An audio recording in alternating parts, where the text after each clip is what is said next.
அனைவருக்கும் வணக்கம். மகா சஷ்டி விரதம் 7 நாள் அல்லது 6 நாள் விரதம் இருப்பவர்கள் முக்கியமான கேள்வி பதில் இருக்குது. அதற்கான பதிவு தான் இந்த பதிவில் நம்ம பார்க்க போகிறோம்.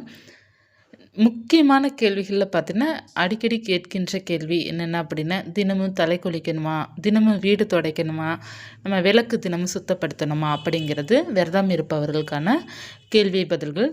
இப்போ நீங்கள் விரதம் இருக்கிறீங்க அப்படின்னா தினமும் தலை குளிக்கணுமா அப்படின்னா, உங்களால் ஹெல்த்து நல்லா இருக்குது அப்படின்னா தினமும் தலை குளிப்பது நல்லது. இப்போ தலைக்கு தினமும் குளித்தா நிறைய பேருக்கு சேராது. அதுவும் இல்லாமல் இப்போ மழை பெய்கிற காலம் இல்லையா, அதனால் நிறைய பேத்துக்கு சளி பிடிச்சிரும், காய்ச்சல் வந்துடும். இந்த மாதிரி இருக்கிறவங்களுக்கு சைனஸ் இந்த மாதிரி பிரச்சனை இருப்பவர்களுக்கு 2 நாளைக்கு ஒரு முறை இல்லை 3 நாளைக்கு ஒரு முறை இல்லை செவ்வாய் வெள்ளி இந்த மாதிரி மட்டும் நீங்கள் குளித்தால் போதும். அதில் சூரசம்ஹாரம் அன்று தலை குளிங்க, ரொம்ப நல்லது. அன்னைக்கு தலை குளிக்கணும். மாலை சூரசம்ஹாரம் முடிந்த பிறகு நீங்கள் தலை குளிப்பது ரொம்ப நல்லது. இப்போ 7 நாளில் குறைஞ்சது ஒரு 3 நாட்கள் மட்டும் தலை குளித்தா போதும், அல்லது 2 நாட்கள் மட்டும் தலை குளித்தா போதும். நல்லா ஹெல்த்தியாக இருக்கிறவங்க தினமும் தலை குளிங்க, தப்பே கிடையாது. ரொம்ப ரொம்ப நல்லது. எப்போவுமே ஒரு விரதம் ஆரம்பிக்கும் போது நம்ம தலை குளித்துட்டு விரதம் இருக்கும்போது ரொம்ப நல்லது. இது இப்போ இருக்கிற சூழ்நிலை யாருக்கும் தலை குளிப்பது சேர மாட்டேங்குது. அந்த காலத்துலலாம் பார்த்தீங்கன்னா தினமும் தலை குளிப்பாங்க அப்படிங்கிறது சொல்லுவாங்க. ஆனால் இப்போ இருக்கிற ஜென்ரேஷனுக்கு யாருக்குமே தலை குளித்தா சேர மாட்டேங்குது. அது என்ன காரணம்னு தெரியல. ஆனால் எல்லாருக்குமே சேர மாட்டேங்குது. 100ல் 10 பேத்துக்கு தான் சேருது தவிர மிச்சம் 90% பேருக்கு தினமும் தலை குளித்தா செட் ஆக மாட்டேங்குது, உடம்பு சரியில்லாமல் ஆகுது. நமக்கு இம்யூனிட்டி பவர் ரொம்ப கம்மியாக இருக்குதுன்னு நினைக்கிறேன். ஸோ அதனால தான் அப்படி இருக்குன்னு நினைக்கிறேன். ஸோ நம்மளுடைய உடலுக்கு ஏற்ற போல தான் நம்ம இருக்கணும். நம்ம தினமும் தலை குளிக்க முடிஞ்சால் குளிக்கலாம், அப்படி இல்லைன்னா ஒரு நாள் விட்டு குளிக்கலாம், அப்படி இல்லைன்னா 2 நாளைக்கு ஒரு முறை நீங்கள் குளிக்கலாம், அல்லது 3 நாளைக்கு ஒரு முறை தலை குளிச்சுக்கோங்க. ஸோ நம்மளுடைய சூழ்நிலைக்கு ஏற்ற போல் எப்படியும் 7 நாள் நம்ம சுத்தபத்தமாக தான் இருக்க போகிறாங்க. ஸோ அதற்கு ஏற்ற போல் நீங்கள் தலை குளிச்சுக்கோங்க. ஆனால் கட்டாயம் தினமும் உடம்புக்கு குளிக்கணும், அது நல்லது. காலையில் குளிச்சுட்டு நீங்கள் விளக்கேற்றி வைத்துட்டு, நிறைய பேர் இன்னொரு டவுட் என்ன டவுட் அப்படின்னா, காலையிலே குளிச்சிடும்ல மாலை குளிக்கணுமான்னு கேட்குறீங்க. மாலை குளிப்பது நல்லதான். ஒருவேளை உங்களுக்கு குளிச்சா சேராது அப்படின்னு கை கால் முகம் மட்டும் நம்ம சுத்தப்படுத்திட்டு நம்ம விளக்கேற்றி வைத்து சுவாமி கும்பிடலாம், தவறில்லை. வயதானவர்கள்லாம் ஒரு வயசுக்கு மேலே பார்த்தீங்கன்னா 2 வேளை குளிக்க முடியாது இல்லையா. ஸோ அவர்கள்லாம் பார்த்தீங்கன்னா காலையில் ஒரு முறை மட்டும் குளிச்சுட்டு மாலை நேரத்தில் முகம் கை கால் கழுவி மட்டும் கழுவிட்டு நம்ம விளக்கேற்றி வைத்து சுவாமி கும்பிட்டுக்கலாம். அடுத்து முக்கியமான கேள்வி தினமும் வீடு துடைக்கணுமான்னு கேட்டிருந்தீங்க. தினமும் வீடு துடைக்க வேண்டிய அவசியமே கிடையவே கிடையாது. நம்ம எப்பயும் போல் வாரத்துக்கு 2 முறை வீடு சுத்தம் பண்ணுவோம் இல்லையா. திங்கக்கிழமை, வியாழக்கிழமை, வெள்ளி, செவ்வாய் தவிர மற்ற நாள் சுத்தப்படுத்தும் இல்லையா. அதே போல் நீங்கள் சுத்தப்படுத்திக்கலாம்.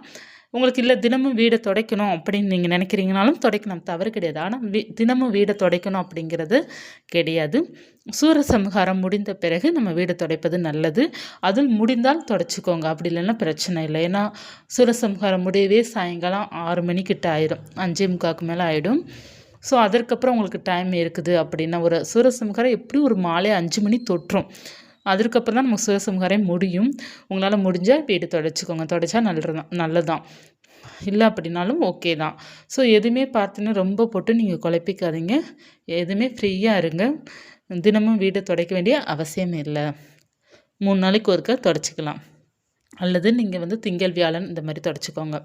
அதே போல் நம்ம முருகருக்கு 7 நாள் விரதம் இருப்பவர்கள் தினமும் விளக்கேற்றுவீங்க இல்லையா. முருகனுக்கு 6 தீபமோ அல்லது 1, 2, 3 ஒவ்வொரு நாட்கள் கூட்டி நீங்கள் தீபம் ஏற்றுறீங்க அப்படின்னாலும் சரி, விளக்கு தினமும் சுத்தப்படுத்தணுமான தேவையில்லை. நீங்கள் முதல் நாள் ஸ்டார்ட் பண்ணுறதுக்கு முன்னாடி விளக்கெல்லாம் சுத்தப்படுத்தி எடுத்து வச்சுக்கோங்க. இப்போ அகல் விளக்கு தான் ஏற்றுவீங்க, 6 தீபம் அப்படிங்கிறப்ப அகல் விளக்கு ஏற்றுறீங்க அப்படின்னா 6 தீபத்தை முதல் நாளே சுத்தப்படுத்தி வச்சுக்கோங்க. பித்தளை தீபம் அகல் விளக்கில் ஏற்ற போகிறீங்க அப்படின்னாலும் சரி, முதல் நாளே சுத்தப்படுத்தி வச்சுக்கோங்க. வைத்துட்டு வீட்டில் பூஜையில் குத்து விளக்கு, காமாட்சி அம்மன் எல்லாம் விளக்கு ஏற்றி வைத்துட்டு, முருகருக்கும் நீங்கள் சட்கோண கோல தீபம், சரவணபவ கோலம் சொல்லும் இல்லையா, அந்த கோலம் போட்டு சாக்கிட்ட ஒரு தீபம் ஏற்றி வைத்துட்டு மறுநாள் ராக்கிட்ட ஒவ்வொரு நாளும் ஒவ்வொரு விளக்காக கூட்டலாம். அப்படி இல்லை என்றால் ஒரு சகோதரி கேட்டிருந்தீங்க, தினமும் 6 விளக்கு ஏற்றலாமே தவறில்லை அப்படின்னுங்கிறதும் கேட்டிருந்தீங்க. தவறில்லை, நம்ம தினமும் 6 விளக்கு ஏற்றலாம். இப்போ படிப்படியாக ஒன்று கூட்டிகிட்டு போகிறது நமக்கு நல்ல ஒரு பாசிட்டிவாக இருக்கும். ஒவ்வொரு நாளாக முடியுது அப்படிங்கிறதுக்காக தானே தவிர, நம்ம தினமும் 6 விளக்கு ஏற்றலாம், அல்லது படிப்படியாக ஒன்று கொண்டு போகலாம். முதல் நாள் 1 விளக்கு, 2ஆவது நாள் 2 விளக்கு, 3ஆவது நாள் 3 விளக்கு, இப்படின்னு நம்ம கொண்டுட்டு போகலாம். ஸோ அதனால் 6 தீபமும் ஏற்றலாம். ஒவ்வொரு நாள் நம்ம ப்ளஸ் கூட்டி கூட்டி ஏற்றலாம். நீங்கள் வந்து இந்த இப்போ கூட்டி கூட்டி ஏற்றினாலும் அந்த விளக்கெல்லாம் சுத்தம் படுத்தணும் அப்படிங்கிறதெல்லாம் இல்லை. நீங்கள் வந்து நம்ம பூஜையை ஸ்டார்ட் பண்ணுறதுக்கு முன்னாடி, விரதம் ஸ்டார்ட் பண்ணுறதுக்கு முன்னாடி விளக்கெல்லாம் சுத்தப்படுத்தி வச்சா போதும். அதே போல் சுவாமி படங்களும் தினமும் சுத்தப்படுத்தணுமா அப்படின்ட்டு அதுவும் அவசியம் இல்லை. இப்போ வந்து நம்ம சந்தன குங்குமம் வச்சா நல்லா மணக்கும் இல்லையா, அதனால் 2 நாளைக்கு ஒரு முறை, இல்லை முடிஞ்சால் தினமும் கூட ஒரு கிளாத்து, சுத்தமான கிளாத்தை வச்சு தொடச்சிட்டு சந்தன குங்குமம் தினமும் வைக்கலாம், ரொம்ப நல்லது. இது அவசியம் இல்லை. ஆனால் நம்ம வந்து பாருங்கமே, நம்ம வீட்டில் வந்து படத்துக்கு வந்து சந்தன குங்குமம் வைக்கும்போது நல்லா கமகமன்னு மணக்கும் இல்லையா, அதற்காக நம்ம வைப்பது ரொம்ப நல்லது. இல்லைன்னா 2 நாளைக்கு ஒருக்கா, 3 நாளைக்கு ஒருக்கா இந்த மாதிரி பண்ணலாம். நல்லா நமக்கு ஒரு மனம் வேண்டும் அப்படிங்கிறதுக்காக நம்ம தினமும் வந்து சாமி படங்களுக்கு சந்தன குங்குமம் வைப்பது ரொம்ப நல்லதான். அடுத்து பார்த்தீங்கன்னா, இப்போ வேல் வச்சுருக்கிறீங்க, இப்போ வந்து சிலை வைத்திருக்கிறீங்கன்னு தினமும் அபிஷேகம் பண்ணணுமா அப்படின்னா, நீங்கள் தினமும் ஒவ்வொரு அபிஷேகம் பண்ணுவது ரொம்ப நல்லதான். இல்லை அப்படின்னா நாள் ஸ்டார்ட் பண்ணும்போது நீங்கள் வந்து அபிஷேகம் செய்துட்டு, பிறகு சூரசம்ஹாரம் முடிந்த பிறகு அபிஷேகம் செய்துட்டு நீங்கள் வழிபாடு செய்யலாம். இப்போ வந்து தினமும் அபிஷேகம் பண்ணுறது வந்து தினமும் சுத்தமான தண்ணீர்லேயும், பால் ஒரு நாள், தயிர் ஒரு நாள், சந்தனம் ஒரு நாள், மஞ்சள், இப்படி நீங்கள் ஒவ்வொரு நாளாக ஒவ்வொன்றா கூட நீங்கள் அபிஷேகம் பண்ணலாம். மொத்தம் 6 அபிஷேகம் பண்ணலாம். இல்லை அப்படின்னா நான் தினமும் அபிஷேகம் பண்ண போகிறேன் அப்படின்னாலும் தினமும் அபிஷேகம் தாராளமாக பண்ணலாம், ரொம்ப ரொம்ப நல்லது. காலையில் அபிஷேகம் பண்ணலாம். இல்லை அப்படின்னா நீங்கள் ஸ்டார்ட் பண்ணுற நாளும் சூரசம்ஹாரம் முடிந்த பிறகும் நீங்கள் அபிஷேகம் செய்வது ரொம்ப சிறப்புக்குரியதாக இருக்கும். அது வேல் வைத்திருந்தாலும் சரி, நீங்கள் சிலை வைத்திருந்தாலும் சரி. இப்போ வேலும் சிலை இல்லைன்னா படத்தை வைத்து வழிபாடு செய்துக்கோங்க. அதே போல் பார்த்தீங்கன்னா, ரொம்ப முக்கியமான தகவல் என்ன அப்படின்னா, அந்த வேல் இருக்குது பார்த்தீங்களா, அந்த வேலுக்கு வந்து எலுமிச்சங்கனி குத்தணுமான்னு கேட்டிருந்தீங்க. இப்போ வந்து நீங்கள் கொஞ்சம் பெரிய வேல் வச்சுருக்கிறீங்க அப்படின்னா, அந்த கூர்மையான பகுதியில் நம்ம எலுமிச்சை மலம் குத்துவது ரொம்ப நல்லது. சின்ன வேலாக தான் இருக்குது அப்படின்னு நீங்கள் வந்து 1 அடிக்குள்ளே சின்ன வேல் தான் இருக்குது அப்படின்னா, நம்ம பச்சரிசி கலரில் குத்தி வைப்போம் பார்த்தீங்களா, அதற்கு அந்த கூர்மையான பகுதியில் மட்டும் நீங்கள் வந்து குங்குமம், மஞ்சள் குங்குமம் அல்லது சந்தன குங்குமம் வைத்தால் போதும். எலுமிச்சங்கனி குத்தணும் அப்படிங்கிறது இல்லை. சின்ன வேலுக்கு கணக்கில் கொஞ்சம் பெரியதாக நீங்கள் வச்சுருக்கீங்க, 1 அடிக்கு மேலே வச்சுருக்கிறீங்க அப்படின்னா எலுமிச்சங்கனி குத்தி வைப்பது ரொம்ப ரொம்ப ரொம்ப நல்லது. சரிங்களா? இப்போ வந்து வேல் பூஜை செய்யலாமா அப்படின்னா தாராளமாக செய்யலாம். ஏன்னா சஷ்டி விரதத்திற்கு நம்ம வேல் வைத்தும் வழிபாடு செய்யலாம். இப்போ வேல்மாறல் படிக்கலாமான்னு கேட்டிருந்தீங்க. சஷ்டி கவசம் படிச்சுட்டு நீங்கள் வேல்மாறலும் படிக்கலாம்.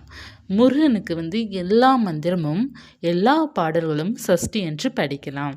இப்போ திருப்புகழ் ஒவ்வொரு பாடலாக ஒவ்வொரு நாளைக்கு படிக்கலாம்.